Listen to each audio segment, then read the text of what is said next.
தேனி மாவட்டம் போடியில் கருப்பசாமி கோயில் திருவிழாவில் பக்தர்கள் பலர் தன்னைத்தானே சாட்டையால் அடித்துக் கொண்டு நேர்த்திக் கடன் செலுத்தினர். சர்ச் தெருவில் அமைந்துள்ள 200 ஆண்டுகள் பழமையான கருப்பசாமி கோயிலில் ஆண்டுதோறும் சித்திரை திருவிழா விமரிசையாக நடைபெறும். குறிப்பாக மத நல்லிணக்கத்தை வலியுறுத்தும் விதமாக அங்குள்ள கிறிஸ்துவ இஸ்லாமிய மக்களும் இணைந்து இந்த திருவிழாவை நடத்துவது வழக்கம். அதேபோல இந்த ஆண்டும் கருப்பசாமி கோயிலில் சித்திரை திருவிழா களை கட்டியது.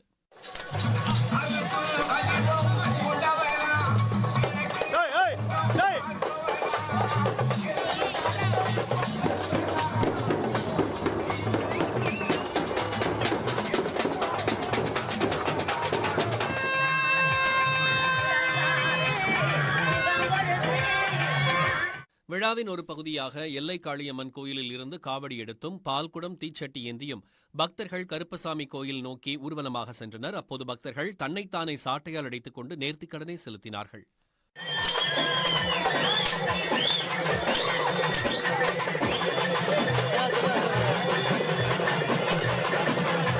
கருப்பசாமி வேடமணிந்த நபரை இரும்பு சங்கிலியால் கட்டி இருவர் இழுக்க அந்த நபர் ஆக்ரோஷமாக நடனமாடியபடி சென்றார்.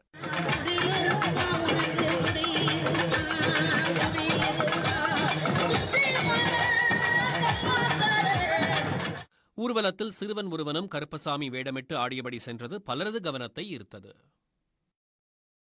மாவட்டம் போடியில் இந்துக்களும் கிறிஸ்தவர்களும் இணைந்து வழிபடும் கருப்பசாமி கோவிலில் சாதி மத பேதமின்றி மத நல்லிணக்க சாட்டையடி திருவிழா நடைபெற்றது. விழாவில் பக்தர்கள் தம்மை தாமே சாட்டையால் அடித்துக் கொண்டு நேர்த்திக் கடன் செலுத்தினர்.